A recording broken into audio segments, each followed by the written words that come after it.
A man who had threatened to blow himself up at the Iranian consulate has been arrested. Reuters says the man was seen at about 11 a.m. Paris time, that's about 4 hours ago here in New York, entering the consulate carrying what appeared to be a grenade and explosive vest. Now, at the moment, it is not clear if his claims of explosives are even true, so more on this momentarily. In the meantime, let's move to the Middle East, because also on this hour from overnight, Israel's been on offense, apparently. The Jewish state reportedly striking Iran. Is this the end of it, or are we still in the beginning of a new stage of conflict? And what would that conflict look like? Wow. Good morning. It's a busy Friday already. I'm Bill Hemmer, and welcome to our program. It is. We are shot out of a cannon this morning. I'm Dana Perino, and this is America's Newsroom. Great to be with you. So here's what we know at this hour. A military source telling Fox the strikes were limited in scope. People heard explosions in the province where one of Israeli protests gaining tractions at home. Police arresting more than 100 protesters at Columbia University. They went in and cleaned them out, much to the surprise, I think, of a lot of people. The demonstrators slamming President Biden for his support of Israel, but that support has started to waver. We have Team Fox coverage. CB Cotton is at Columbia. General Jack Keane is on deck. But first, let's go to Jeff Paul. He is in Tel Aviv, where we get an update from him. Hi, Jeff. Hey, Bill and Dana. Yeah, life here, at least in Tel Aviv, really feels unchanged. You see a lot of folks out exercising, going to the beach, running their last-minute errands ahead of Shabbat. But the last few days leading up to today have really been full of a lot of tension, just with so much uncertainty surrounding how Israel might respond to the Iranian attack. Many people didn't know when it would happen, what it would look like, or if it would wait and happen after the upcoming Passover holiday. But we now know, according to our Fox military source, that this was a very targeted and specific strike in the central region of Isfahan. And this is a significant location, being that it is so close to the capital of Tehran, to target a nearby Iranian airbase.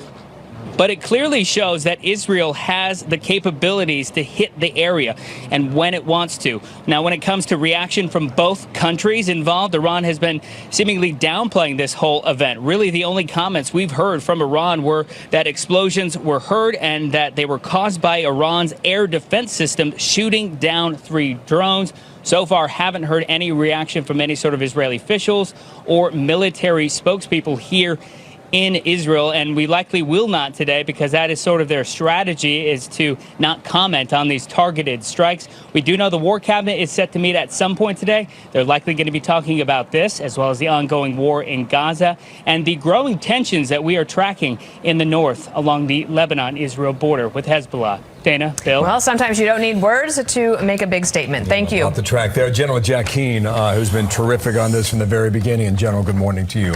Here's what I don't get. Jerusalem Post reporting earlier today, Israel will not accept responsibility for strategic reasons. Iran claims it was an explosion at a factory. The Israeli sources are saying it's not clear why the Pentagon and American media are reporting that Israel did this. Maybe more of a diplomatic question, sir, but how would you address that if indeed all of this is true out of Jerusalem? Well, it seems to make sense to me. Let's back this up a little bit. And what it was, the major question the War Cabinet is trying to resolve is, what are we trying to achieve? And I think what they came to the conclusion, we have to demonstrate Iran can't get away with attacking the homeland, so we have to do something. But I think the seminal objective they were trying to achieve was get Iran to de-escalate. So they have a limited attack capability here. And then what are the means? Well, you can do a cyber attack. They've done a lot of that. That you can do covert attacks, and they've done a lot of that, actually right in this area. And also, you can do overt kinetic attacks. I think they ruled out the overt kinetic attacks, much like Iran used the other night, cruise missiles, lots of drones, but ballistic missiles. They knew if they fired cruise missiles and ballistic missiles at Iran, Iran would likely have to respond. And therefore, we're continuing the escalation. They're not going to use manned aircraft, as some people are suggesting. That makes no sense. They're not going to risk their pilots unless they're going after Iran's nuclear enterprise because they're about to develop a weapon. So what's left here on the table? a covert operation. And that's what they've done in the past. They don't talk about it. In Natanz in 2020, just north of here, they blew up their centrifuges and delayed the nuclear program for 9 months. They didn't talk about it, but Iran knows that's a fact. In 22, they blew up a drone factory in western Iran, also covert operation. This is Mossad, either using explosives on the site or using drones that they launched from inside Iran. And actually, right in Isfahan last year, they attacked a weapons factory. So here they are back again, attacking an air base.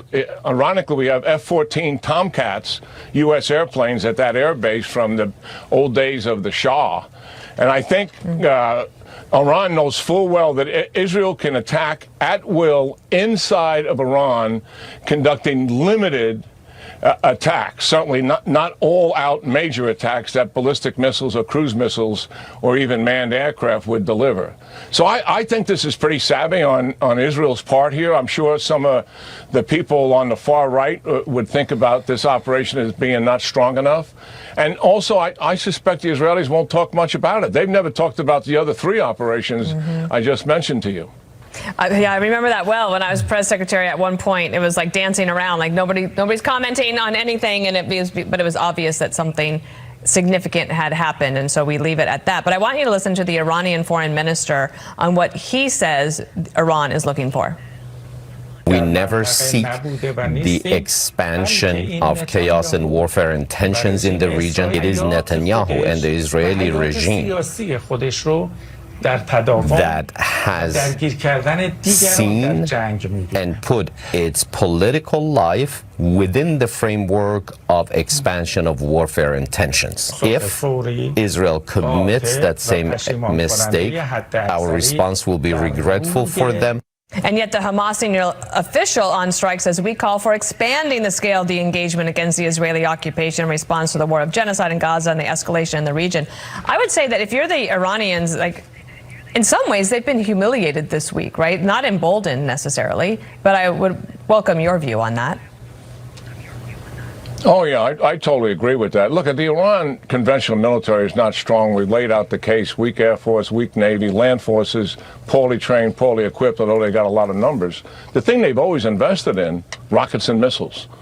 And what we saw the other night, Saturday night, was absolute major malfunction on a part of their missile force, which contributes to the problems their other forces have. That is why I have said from the outset, we can take advantage of Iran's major vulnerability, which is their conventional military force, by hitting them in a very limited way and suggesting to them, if you don't shut your proxies down, we're going to continue to do this.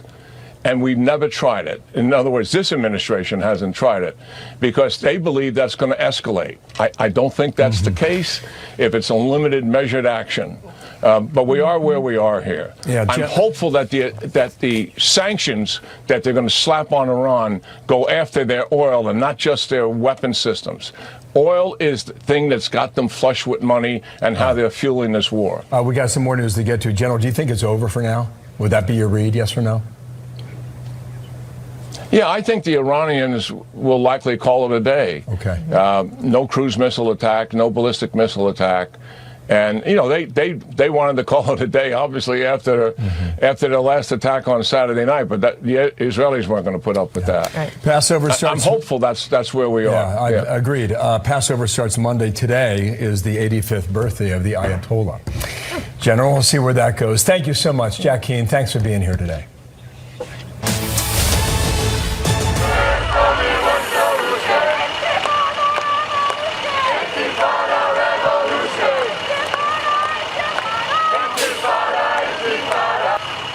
Police say more than 100 anti-Israel protesters were arrested on Columbia's university campus and given summonses on Thursday. The university was forced to call in the NYPD after demonstrators took over a campus lawn. They refused to leave despite multiple warnings, and now they've been arrested. CB Cotton is live at the university. Good morning.